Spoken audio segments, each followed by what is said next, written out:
Polavaram project నిర్మాణం ఈ రెండు అంశాలు చాలా కీలకమైనటివి. ఎందుకంటే అమరావతి అనేది ఒక ప్రాంతానికి సంబంధించిన పని కాదు అధ్యక్ష. ఈ రాష్ట్ర సంపదను పెంచేది, అట్లాగే ఈ రాష్ట్ర ఆదాయాన్ని పెంచేది. చంద్రబాబు నాయుడు గారి చేతుల్లోనే 2019-24 మధ్యకాలంలో ఈ రాష్ట్రం ఉంటే ఈ పాటికి కనీసం సంవత్సరానికి 15,000 కోట్ల రూపాయల ఆదాయం ఒక్క అమరావతి ద్వారానే వచ్చేది. మరి దాన్ని మనం పోగొట్టుకున్నాం. అమరావతిని సర్వనాశనం చేసిన గత పాలకుల పాపాలు ఈ రాష్ట్రానికి శాపాలుగా మారి రాజధాని ఇంకా పునాదుల దశలోనే ఉండే విధంగా మరి మనం చూస్తూ ఉన్నాం. ఆ రాజధాని నిర్మాణానికి ఇప్పటికే దాదాపు 31,000 కోట్ల రూపాయలు నిధులను సమీకరించుకోవడంతో పాటు 48,000 కోట్ల రూపాయల ఖర్చు కాగల పనులకు టెండర్లను కూడా ఆహ్వానించిన విషయాన్ని మీ ద్వారా సభ్యుల దృష్టికి తీసుకొస్తున్నాను అధ్యక్ష. అట్లాగే పోలవరం నిర్మాణానికి కూడా 12,000 కోట్ల రూపాయల పైన కేంద్ర ప్రభుత్వం సహకారం ఇవ్వడం, మరి ఎప్పుడో 4 ఏళ్ల కిందటే పూర్తి కావాల్సిన పోలవరం నిర్మాణం జగన్మోహన్ రెడ్డి అసమర్థత కారణంగా, అనాలోచితమైన నిర్ణయాల కారణంగా, కక్షపూరిత చర్యల కారణంగా ఈరోజు కూడా పూర్తి కాని పరిస్థితి ఉంది. 72% పనులు పూర్తయిన పోలవరాన్ని 2027 డిసెంబరు నాటికి పూర్తి చేస్తామని చెప్పిన ముఖ్యమంత్రి గారికి ఒక రాయలసీమ బిడ్డగా, రాయలసీమ నుంచి వచ్చిన వ్యక్తిగా సంపూర్ణంగా ఆయనకు కృతజ్ఞతలు తెలియజేసుకుంటున్నా మనస్ఫూర్తిగా. ఎందుకంటే మీకు తెలుసు, శతాబ్దాల కరువుకు చిరునామా రాయలసీమ. ఎప్పుడో దాటు కరువు వచ్చింది, ప్రతి నలుగురిలో ఒకరు చనిపోయినారు, ఆకలితో అలమటించిపోయిన ఆనాటి వ్యక్తులు మట్టి తిని బతికినారని చరిత్ర చెప్పే సత్యాల అధ్యక్ష. అట్లాంటి రాయలసీమలో ప్రతి ఎకరానికి నీళ్ళు ఇవ్వాలని, రాయలసీమను సస్యశ్యామలంగా మార్చాలని కంకణం కట్టుకొని పనిచేస్తున్న నాయకుడు చంద్రబాబు నాయుడు గారు. కాబట్టి ఈరోజు సాగునీటి రంగంలో ఒక విప్లవాత్మకమైన మార్పులకు శ్రీకారం చుట్టారు.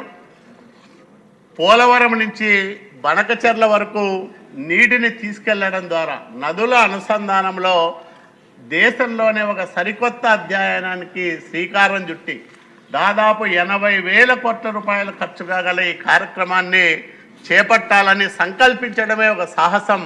అట్లాంటి సాహసోపేతమైన నిర్ణయాలు తీసుకోవడం ద్వారా రాయలసీమకు ఉజ్వలమైన భవిష్యత్తుని ఇవ్వడానికి బలమైన పునాదులు వేస్తున్న చంద్రబాబు నాయుడు గారికి రాయలసీమ ప్రజల పక్షాన మరి కృతజ్ఞతలు తెలియజేసుకుంటా ఉన్నా.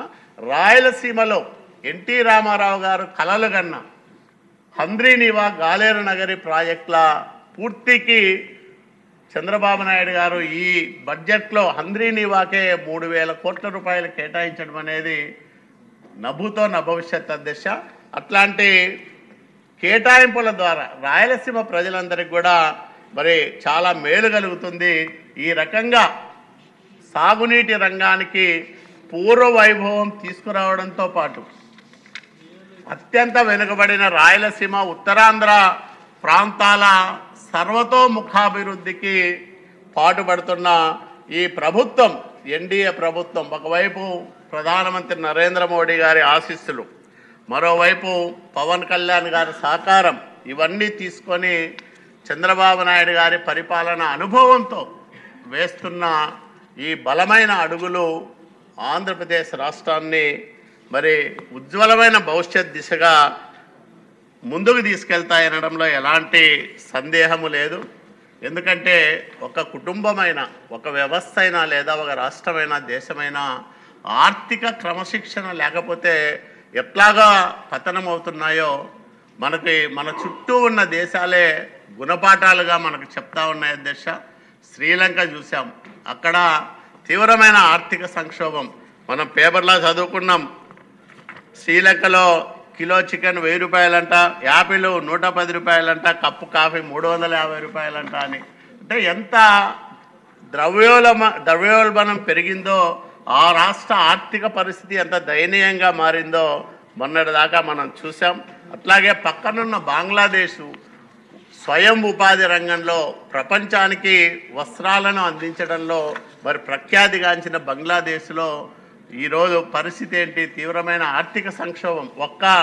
అంటే ప్రధానంగా పవర్ సెక్టార్లో చేసిన అప్పులు, అక్కడ కమిషన్లకు కక్కుర్తుపట్టి ఆ దేశ పాలకులు చేసిన నిర్వాహకం, దీనిల వల్లనే ఈ సంక్షోభం తలెత్తిందని కూడా మరి మనం చదువుకున్నాం నిన్నటిదాకా. మన పక్కనున్న పాకిస్తాన్ పరిస్థితి కూడా తీవ్రమైన ఆర్థిక సంక్షోభంలో ఉంది. అప్పులు విపరీతంగా పెరిగిపోయినాయి. మరి ఇట్లాంటి చుట్టూ మనకు అనేక దృష్టాంతాలు, ఉదాహరణలు మనల్ని మేల్కొలుపుతూ ఉంటే, మనల్ని అప్రమత్తం చేస్తూ ఉంటే, జగన్మోహన్ రెడ్డి 5 సంవత్సరాల కాలంలో ఈ రాష్ట్ర ఆర్థిక పరిస్థితిని అంతకంటే ఘోరంగా మార్చి, దయనీయంగా మార్చి ఆంధ్రప్రదేశ్ రాష్ట్ర భవిష్యత్తును సర్వనాశనం చేసిన విషయాన్ని కూడా మనం గుర్తు చేసుకోవాలి అధ్యక్ష. ఈరోజు అందరం కూడా మాట్లాడుకుంటా ఉన్నాం. భారతదేశం ఇప్పుడు 5వ ఆర్థిక వ్యవస్థగా ఉంది ప్రపంచంలో. 2027-28 నాటికే 3వ అతిపెద్ద ఆర్థిక వ్యవస్థగా భారతదేశం రూపొందుతుంది అని మన ప్రధానమంత్రి నరేంద్ర మోడీ గారు ప్రకటిస్తూ ఉన్నారు. మరి ఇలాంటి సందర్భంలో ప్రధానమంత్రి నరేంద్ర మోడీ గారి ఆశీస్సులతో విజన్ 2047 రూపకల్పన చేసి 10 సూత్రాల ఆధారంగా ఈ రాష్ట్రాన్ని అన్ని రంగాల్లో అభివృద్ధి చేయాలి. భారతదేశానికి స్వాతంత్రం వచ్చి 100 సంవత్సరాలు అయ్యే సందర్భంలో భారతదేశమే ఆ రోజుకి బలమైన ఆర్థిక వ్యవస్థ, అంటే 2వ స్థానంలో ఉంటుందా, 1వ స్థానంలో ఉంటుందా, మరి మనం అంత గొప్పగా ఎదుగుతాం.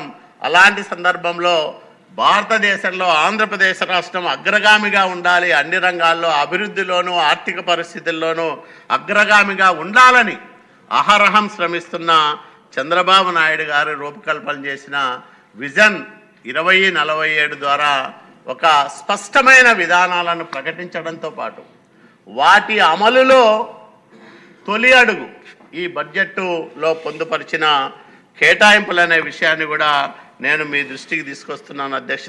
ఎందుకంటే సంక్షేమం అంటేనే చంద్రబాబు నాయుడు గారికి గుర్తొస్తారు ప్రజలకి.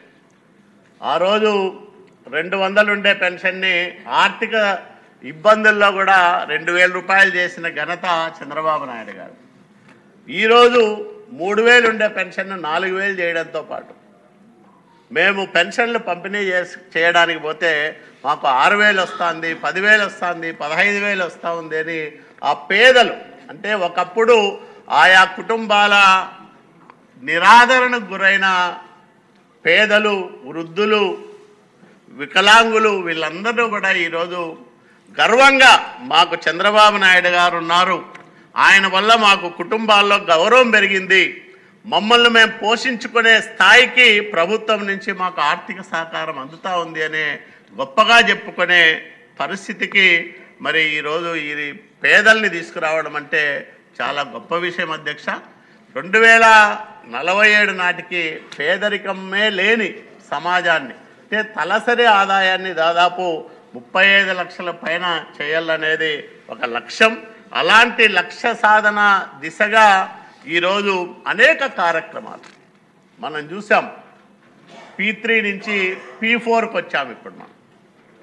అంటే ఈ P4 విధానంలో ఎవరైతే ఈ సమాజం నుంచి ఉన్న వనరులను సద్వినియోగం చేసుకొని ఉద్యోగాల్లోనూ, వృత్తుల్లోనూ, వ్యాపారాల్లోనూ, పరిశ్రమల్లోనూ రాణించారో ఆ క్రీమ్ 10% ఎవరైతే ఉన్నారో వాళ్ళు బాటమ్ 20%లో ఉన్న పేదల్ని, ఎందుకంటే ఒక అధ్యయనం ప్రకారం భారతదేశంలోనే ఇప్పుడు పేదరికం 20% మించి లేదనేది మన పనగరియా వీళ్ళందరూ కూడా చెప్తున్న అంశాలు.